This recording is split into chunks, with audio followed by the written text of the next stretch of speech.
I'm Pam, and I would like to welcome you to the Live Authentically show.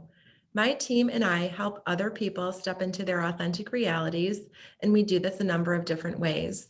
This show is obviously one of them, and we also have a Facebook group of like-minded people committed to spiritual growth and transformation, and you can find us at liveauthentically.today/FB.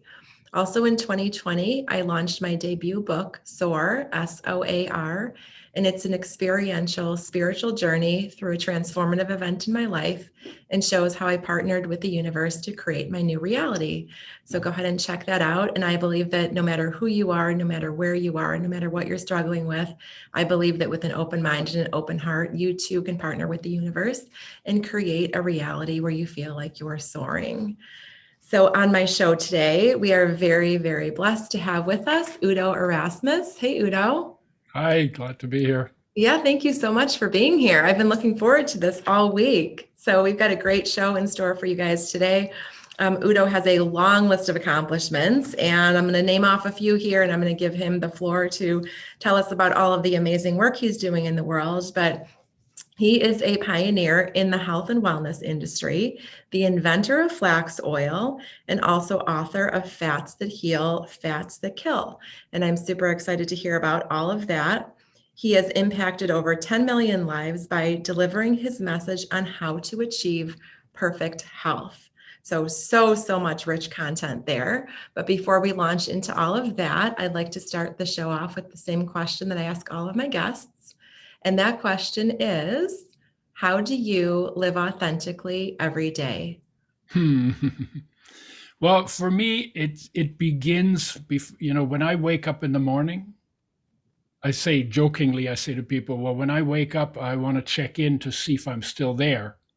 Because if I'm not there, there's no point in getting up, Mm-hmm. right? So Mm-hmm. what I do is I do a practice, and the practice consists of bringing my focus of awareness into the space that my body occupies.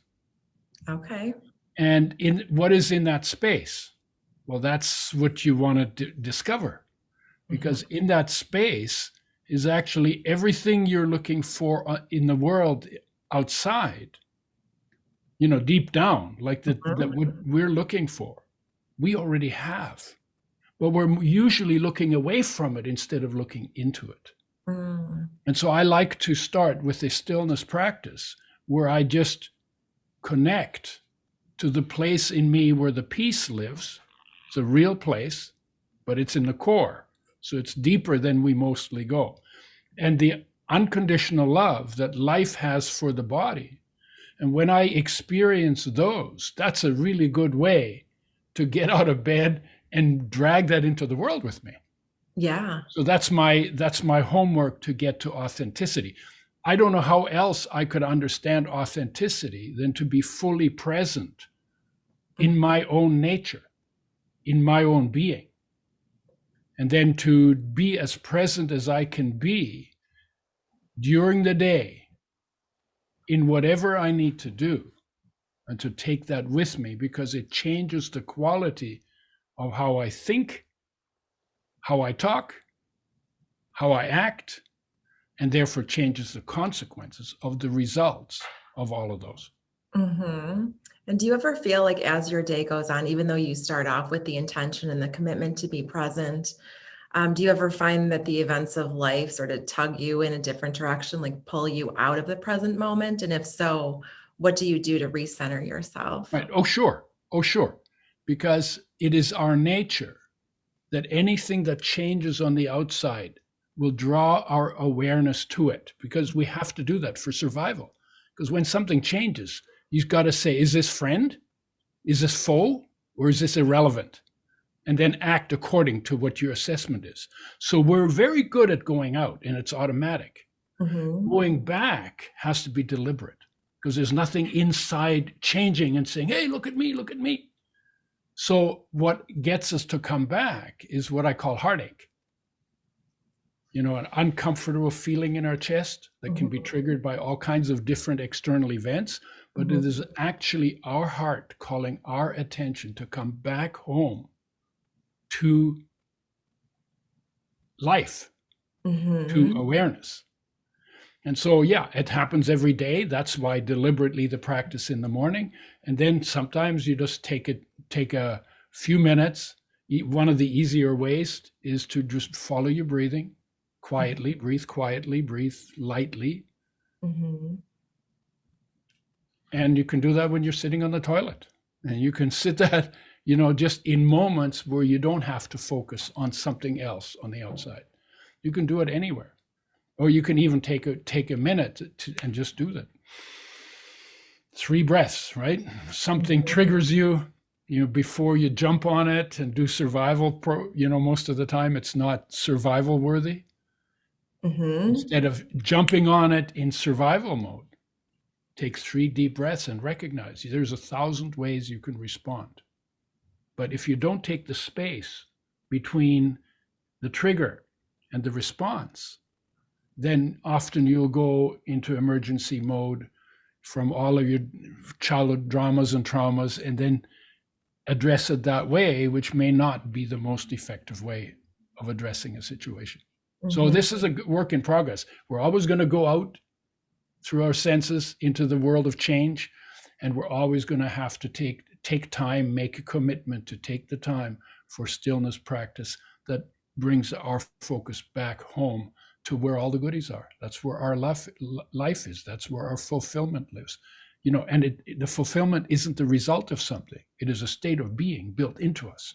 So is the unconditional love. So is the peace. They're built into us. They're part of human nature. We came loaded with them. In our mother's womb, we were in deep meditation for 9 months because there was no place to go, nothing to do. Everything was taken care of and it was safe. So we were hanging out. I call it the Buddha tank, hanging out in the Buddha tank in peace, in contentment. And sometimes you see pictures of fetuses, and they're just floating around, and sometimes they get a little smile on their face. And, they don't have language, they don't have culture, they don't know who mother is. They're just living in the deepest part of our beingness. And so we start life as monks in a way, right? Yeah. Monks and nuns, right? Yeah. In deep meditation. And then we come out, and then it changes, and we go out and we forget to go back until our heart aches. Something says, I've tried this and this and this, and it's not working. There must be something else. Oh, yeah, that's right. It's not going to happen on the outside. This needs to happen on the inside. When I feel it, it's always inside. So maybe if I just bring my awareness inside, maybe I can discover how magnificent it is to be a human being made out of dust, water, air, and solar energy. Yeah, I love that. And I think, it's just such a powerful takeaway to intentionally and consciously create that space that you talked about. So rather than having a knee-jerk reaction and reacting, out of, unconsciously to the events of life, just consciously taking a deep breath and pausing and then thinking about how you want to respond. I think that's really powerful. And the thinking, how you want to respond is always with a goal in mind, because behavior is goal oriented. What is your goal for your life? What is your overarching goal?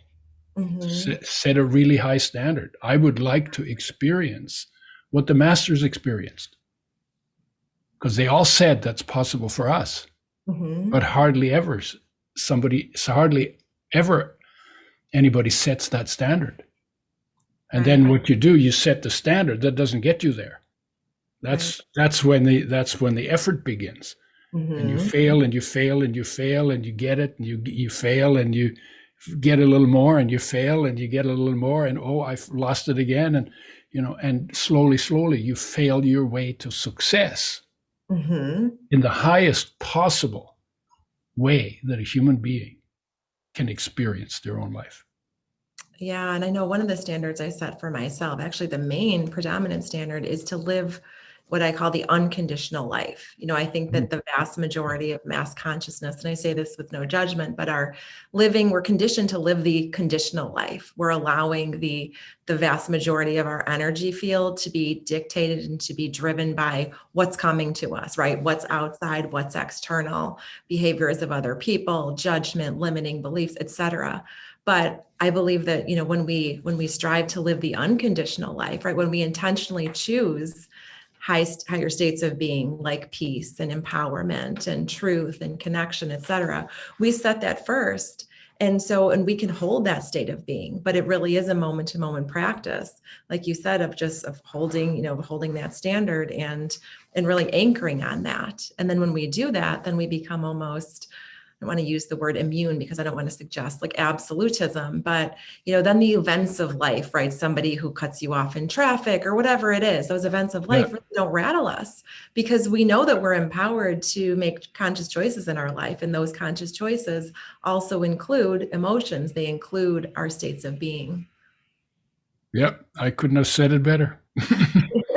Well, somebody said, wear the world like a loose garment. I really like that. Yeah. Wear the world like a loose garment. I love that. I've not heard that before, but I love it. Don't get tightened up by it. Mm-hmm. Right? Let things be the way they are. You don't have to have an opinion on everything. You don't have to have everything going your way because it never does. Mm-hmm. Right?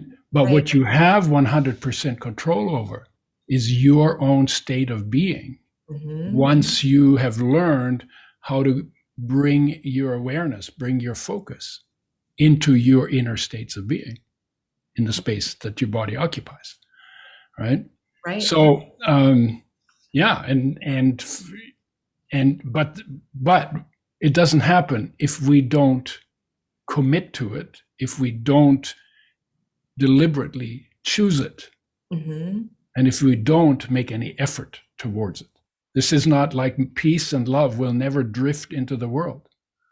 Why would it? We make so much effort to prepare for war, and we think that peace should somehow just dribble down on us without any effort. Mm-hmm. Where's that stupid?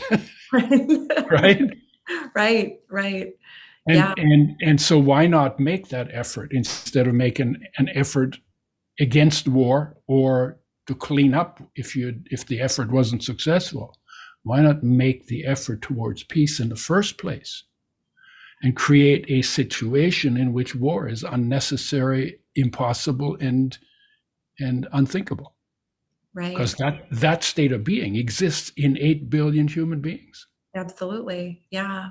Right. And that's and we get there by making conscious choices, right? And I love that you use the word choose. And that was actually a perfect segue into where I wanted to go next. I wanted to ask you to talk a little bit about this whole idea of choice and how we really are empowered and have way more autonomy to make choices that move us forward and support the direction in which we want to take our life than we realize. So I'd love to hear you talk about the idea of choice, and then we'll launch into your product line, which embodies that word. So, So choice is really interesting because I don't see that I have choice if I'm just living in the world outside and reacting to whatever is changing, because in the world something's always changing. So that's the nature of things. Everything changes. Right. But at the same time, within me and within everything is also something that is completely stable. So the first thing is I need to understand. It's kind of like a little bit like my background. I got all the clutter on this side, all the books and stuff, right? And on this side, there's not much. Mm-hmm. I have another studio where I have nothing on this side. Mm-hmm. Those two live within me at the same time, all the time. But it isn't until I take the time to be still that I begin to recognize that what is in me can choose. That is what is in me. I can go to a place in me where anything is possible. That's almost the definition of peace. There's nothing going on. It is completely calm. and I can go in any direction I want to go from that place because everything is open. I'm not tied into a way of thinking. I'm not tied into any particular scenery, any particular situation. From that place, I have choice. And the biggest choice I have is the choice of where my focus goes. That's also the biggest freedom I have. We talk about freedom. Oh, you can do what you want with whenever you want, with whomever you want. No, that's not freedom. That's license. That's freedom without responsibility. There is no freedom without responsibility. They're the two sides of a coin. They're Siamese twins, right? Yeah. And so you get some people want freedom without responsibility, and now you get people who want responsibility without freedom. The two, it doesn't work, right? Right. So the idea is, if you can find the stillness, then you have choice, because you're in a place where whatever comes at you, you can take your time, you can decide how you're going to respond in line with not making things worse, or in line with making things better, in line with bringing more light, in line with dispelling more darkness, right? Improving quality of life, less pain, more joy, because if you want to build a better world, then there has to be a goal like that, and the behavior has to be in line with the goal. My goal is 8 billion people can live their lives lit up from within, because the light's already there. We just have to look into it instead of looking away from it. When we do that, we will feel so cared for that we won't need to steal each other's stuff, because we already have enough. When we're fulfilled, when we stop stealing each other's stuff, we can live in harmony. And when we live in harmony, to make sure that everybody's basic needs are met on a long-time sustainable basis is actually a piece of cake. Because we have everything we need to do that, but we're not doing the homework that puts us in a position to put that into practice. And then we listen to other people and what they think, and then we basically become part of somebody else's agenda. And if it's not an agenda like I just said, then we're basically building something else that is not even as valuable as what we could be doing. Yeah, so powerful. So if you could design a framework to achieve world peace on a collective grand scale level, what would that look like at the individual level? How would we start? What would that framework look like to get from where we are right now to ubiquitous world peace? Fundamentally, it's an individual project, even though it might be global, but it's individual, because I have 100% freedom and choice in my own life, inside, where I go in my states of being. I have 100% choice. I have only some ability to influence you, or to influence listeners and viewers, or other people. I can influence them by my state of being, but I can't force anybody to go into that state of being. But if I'm in that state of being, my life is so amazing and it feels so good that it shines, and that's attractive. Because every human being on the deepest level is looking for that shine in their own life. And if I have more shine than they do, either they'll follow me around, or they'll ask me what I do to have that shine because they want it to. And then out of that, like when I'm in a place of peace and unconditional love, I don't need any more laws. I will not hurt people because I feel cared for. I won't damage things I don't need to damage. I don't need a policeman to make sure that I follow the rules, because the only rule that really works is the rule of love, right? And so then fundamentally, the more people do that, and we're getting pressure to smarten up from environment, from politics, from bad relationships, from health issues, we're getting pressure to change but the change has to begin with us. I cannot do what needs to be done in the world if I haven't begun with myself. You can't build a world of peace from conflict in your mind. Right. You can only build a world of peace as an expression of the peace you feel and the care you then take of your environment. Right? So it's an individual, it's always an individual thing. The question is always, how do I get to the stillness inside? And you literally have to make time for it. Leave your distractions outside for a moment. Take time, commit to that time. Start to see if you can bring your awareness inside to become more aware of your life, the energy inside of you. And that takes practice, and you get better with practice. And what calls you to it is heartache. Heartache calls us to come home. Heartache is life calling, or the heart calling my focus to come back home inside to its source. Even though things on the outside, many different things trigger heartache, but the heartache, the essence of heartache, is my disconnection from myself and the discontent that comes out of that. And it's the call for me to come home, because just less than a hair's breadth behind my heartache is my wholeness, is my peace, is my unconditional love, is my insight, is my inspiration, is my joy, is my wisdom. Because we are so filled with the wisdom of life that instead of running out to experts, we need to go inside and ask the expert on life, which is life itself. Which is, by the way, in our essence, is who we are. Which, by the way, is also the master. The master lives inside of every human being. This is not an external thing. This is an internal thing. And then it says, the question then is, first of all, do you feel the ache? 2, do you want this wholeness? Not this, like, are you curious about it? That's not enough. Do you want this? Do you feel the need for this?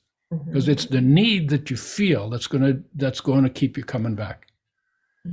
If it's just on Thursdays I'm okay, I want it, but on Friday I don't. That's not enough. Right?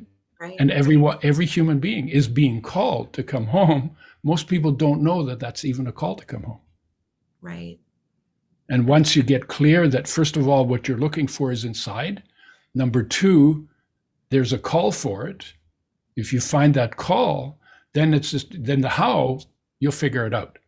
Sometimes you read books about it, you find some kind of a meditation practice or self-knowledge, or there's hundreds of different ways that people try to do that. But what really drives the process of becoming whole and peaceful and content is something in you begging you to do that. So part of the message is making it clear to people that thing that they feel that's so uncomfortable in their chest is a natural thing that comes from their disconnection from themselves, and is a natural process just to come home whenever you're ready.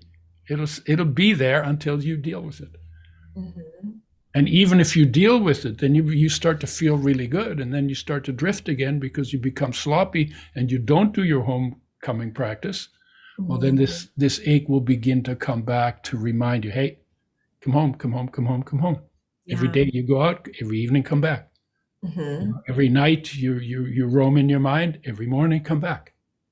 Every time you get caught out and you end up in a place that you don't want to be in, come back, come back, come back. Deal with what you have to deal with. But remember, you can also deal with what you need to deal with, and at the same time, be home in your own being. That's when you become really effective. That's the cherished state. Right, right. And I think when you're in that state, really hooking into and being acutely aware of how you feel, right? Because being at home, living, in congruent, living connected to your inner being, your higher self, your soul, aligned, whatever you want to call it, it always feels good, right? Sometimes it feels like joy. Sometimes it feels like peace. Sometimes it feels like forgiveness. Yeah. Sometimes it feels like laughter, but it always feels good. And So you're on that. it's and in a way it's always the same feeling Yeah, with exactly. many names, and nothing feels Right. better than that. Right. Exactly. Nothing you do on the outside feels better than what you got on the inside. Right, exactly. Yeah. And, it's that process of coming home and then stepping away. And that contrast serves us, I believe, because Yeah. it highlights, it reinforces how good the good feels. And then Right. it prompts you to stretch that out a little bit longer, right? Yeah. It's like, how can I steady myself just a little bit longer? It's like riding a bike, I always say, right? When Yeah. we learn to ride a bike, we're kind of, Yeah. we're falling all the time, we're wobbly, whatever. And then as we practice more and more, then we can go for longer stretches. And so the Yeah. idea is to go, to hold on to that feeling, that thought, whatever that feel good feeling is, Yeah. just a little bit longer. And before you know it, then you're like, whoops, I almost spilled my vitamin water there. Getting so into this, talking with my Yeah. hands. Yeah. Nationality, Italian is, Yeah. is So, coming out here. yeah. Um, It's so you know, yeah, go and ahead. then I was going to say, then it is like a look, mom, no hands kind of, metaphor where you're Yeah. just doing it second nature, but it really does. Yeah. It is a practice. Yeah. Yeah. And I sometimes say to people, okay, look, what do you do? Okay, close your eyes, make sure you're in a safe place so you don't have to deal with change and assessments. Close your eyes, see how still you can become. Like, how still can you become? It's almost like a little game to play. How still can you become? And then how deep into that stillness can you go in your focus, in your awareness? And then how long can you stay there? And while you're doing that, how lightly can you breathe and how slowly? And while you're there, what do you see? What do you hear? What do you feel? What do you taste? And when you do that, if you go in, if you start to do that, the first thing you happen, dark room, so you close your eyes, you see nothing but darkness. But if you go deep enough into that darkness, you will discover light in that darkness. And you will discover sound in the silence.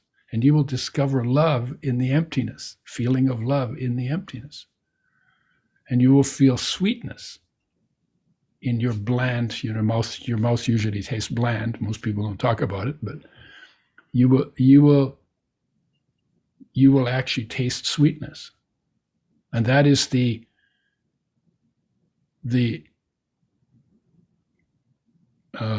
it's the sight of your own life, it's the sound of your own life, it's the feeling of your own life, and it's the taste of your own life that you get to experience. And in that, you feel so loved and so cared for. That's like, okay, now what changes? What changed for me when I started to do that was that instead of being a getter who's always looking in the world for, what can I do that'll get me taken care of? So everything I did had that element in it. And there were things that needed to be done that I wouldn't do because I couldn't see how they would take care of me. And the things I thought would take care of me never did on the outside because the care is on the inside. Life's care, God's care, nature's care for this, right? And when I began to be able to connect to that place, it changed. It said, oh, I'm cared for. I'm taken care of. It's not about me anymore. Okay, where can I help? What needs to be done? How can I make the biggest splash for good, which usually comes around to less pain, more joy, better quality of life? What is the biggest splash I can make in the time that I have on this planet? And it completely changed the orientation. That's how powerful that is. And it doesn't happen by, I've been around a lot. I came out of a war and I've had bullets flying and, I've had pesticide poisoning. There's lots of things that have happened in my life. Nothing is as incredible as that place where I'm cared for even whenever nothing else, when I have nothing else to hold on to on the outside, that thing is taking perfect care of me. That thing, I call it that thing. It's not a thing. That energy, that life, that master, that solar energy, that omnipresent, omnipotent, omniscient energy that weighs nothing, runs everything, taking perfect care of me. And it's like, oh, I've been looking here and I thought it was my mother and I thought it was my girlfriend and I thought it would be my kids and I thought it was going to be my job and the money that I made and all of those things. No, care is care. It is where it is and it works how it works. And I basically need it. I mean, by just buzzing around and trying all kinds of stuff and trying to figure it out, because I came out of a war, so I started very early, like 6 years old. There must be a way that people can live in harmony. I'm going to find out how. That's been my driver. That's what that led to, through some incredible experiences too. Even the master, I am come not to judge, but to love. That was the message. That's life's message to the body. It's also the great master's message to humanity. I am come not to judge, but to love. And every human being has that potential, has that possibility living in them, not even as a potential, as a reality. Only our focus wandered off. And all we need to do is to get there is to bring the focus back to the foundation of our own being.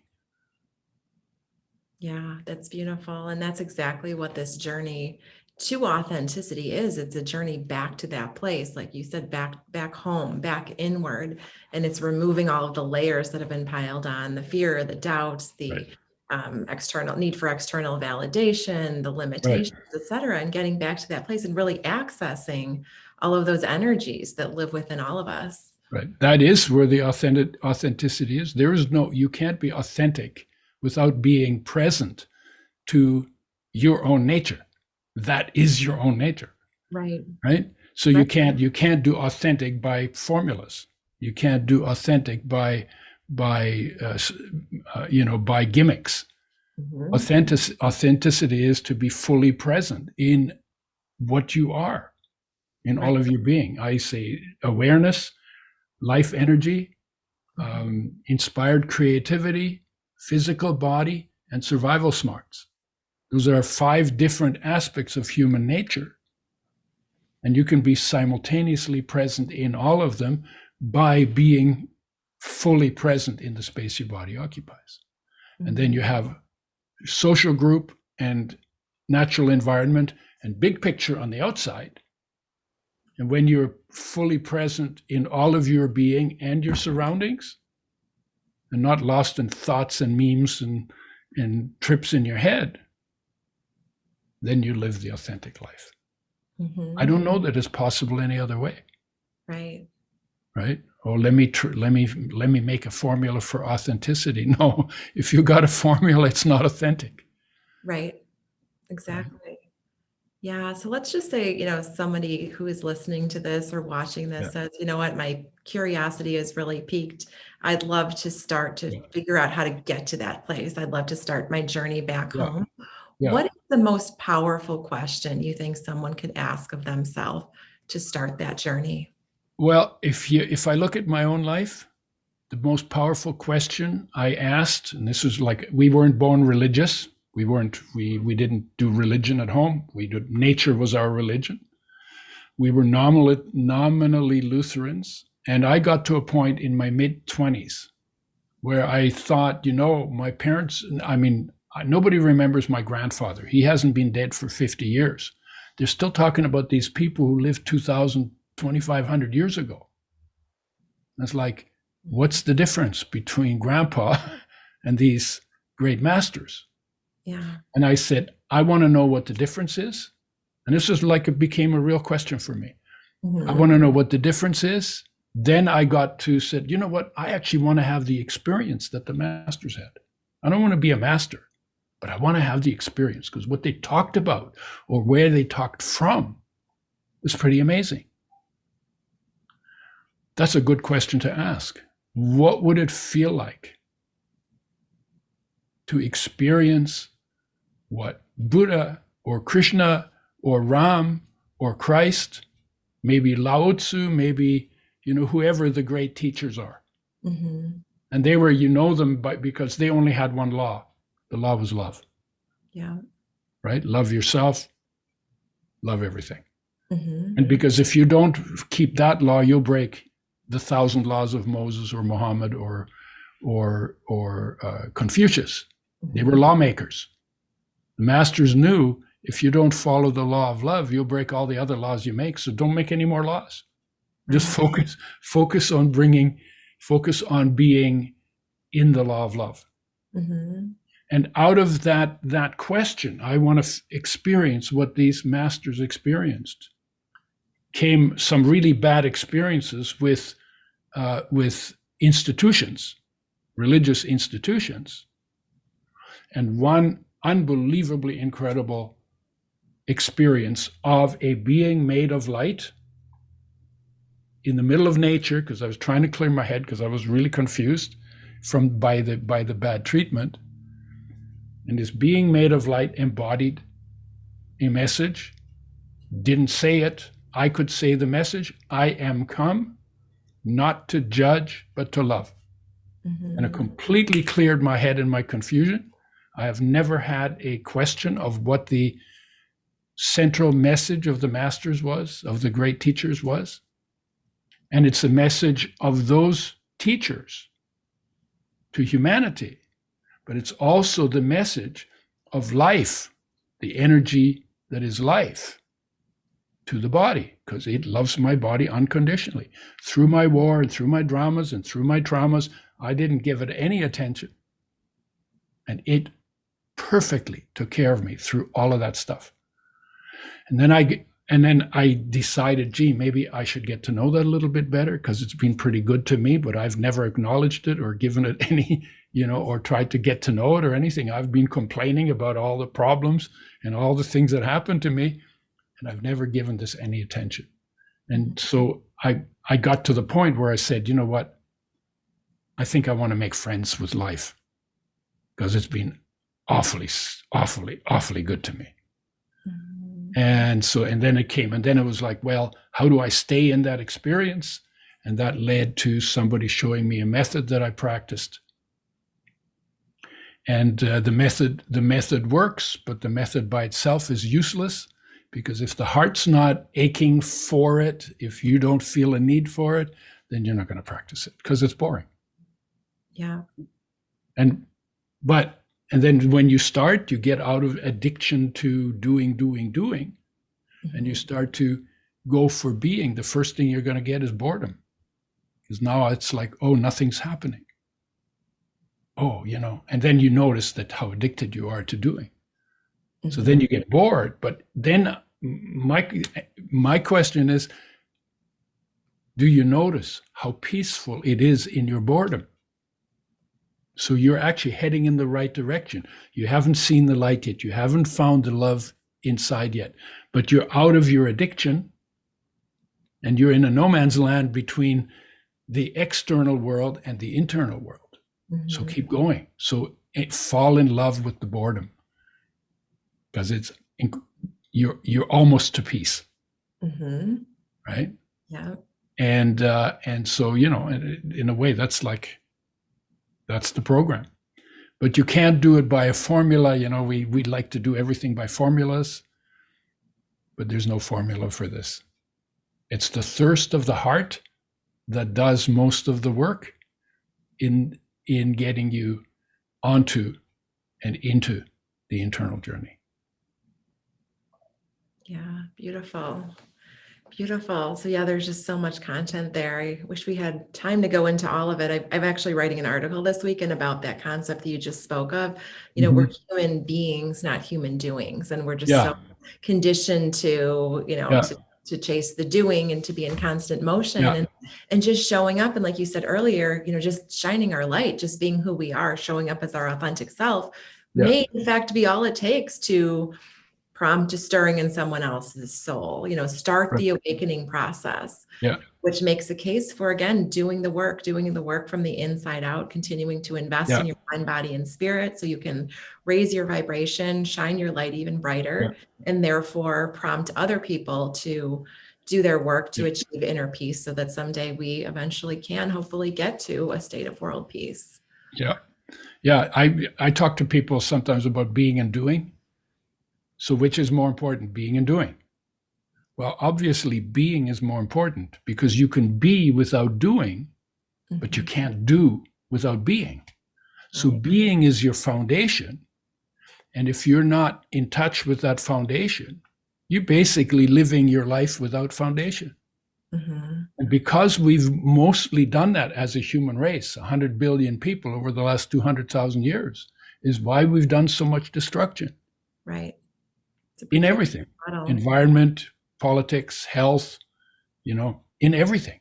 Mm-hmm. Right? Because we are living without foundation, so we don't get, we're thinking that we're going to get our fulfillment from something we do on the outside, and it never happens. Except you have a success, maybe you have 3 days of say, yay, I did it. And then this thing is back and it's maybe it wasn't $1 million maybe that wasn't a big enough goal. Maybe it's 10 million, maybe it's 100 million, or maybe I was thinking in the wrong direction. So, let me build an airport, or let me build a bridge, or let me do something that is like massive. And then you spend 20 years doing it. And then at the end of it, if you're successful, then you get those 3 days again. Yeah, I did it. And then this thing is back. You get kind of depressed or disappointed or let down because I thought there was going to be more in my success than there is. Mm-hmm. Is that all there is? And then people get disillusioned. Right. And disillusionment is perfect because you're trying to do it in a way that doesn't work. And why is that a problem? Is because you're living without foundation, because you've made doing more important than being. Right. There's your article. Thank you. Of course, I'll give creds to you. You don't need to, but you can, but you don't need to, right? Well, yeah, thank you so much, rich wisdom there. So we're about out of time. There were so many other things I wanted to talk about. We didn't even have time to get to your product line, your book. Well, I wanted to talk about fats that heal, fats that kill. So if you wanted to, it's going to give you the last few minutes here to have carte blanche, just have the stage and the floor and just talk about whatever you'd like to, or, I'd love to have you back on the show again if you'd like to give both of those areas more airtime. So it's absolutely. Absolutely. This cannot be done too much. I agree. Especially in the time we live in, this is probably the most important topic.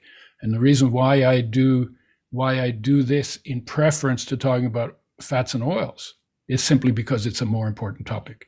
Mm-hmm. Fats and oils are a good topic and an important topic, but this is life-changing. It really is. And the oils and the enzymes and the probiotics that I work with, they're body-changing. But the body is a terminal condition, so they are not forever changing. They're just like taking care of the servant, basically, right? Yeah. So that's why I do it, and I love that I get to do it. And it's a lifetime of. I only started doing this like not that long ago, because I always thought it was private to me, because I came out of a war and I had my own experiences, and I never thought that they were for the world. They were for me, because they were my experiences that came out of my questions and my dilemmas and my concerns and my confusions. Until 9/11 happened.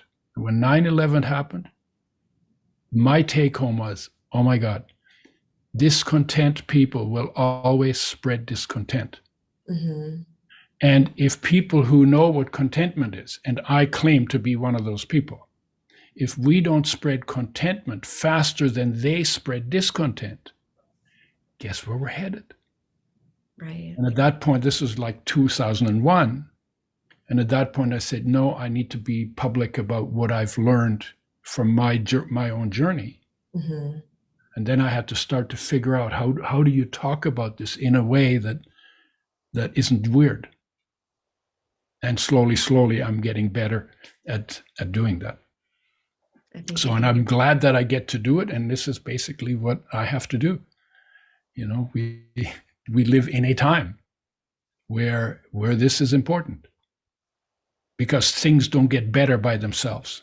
Things get better when we put effort into understanding what better is, and then making that understanding part of the cultural narrative. Yeah, beautiful, beautiful. Such powerful words to end on. Thank you so much. I so appreciate you being here today and for sharing all of your wisdom.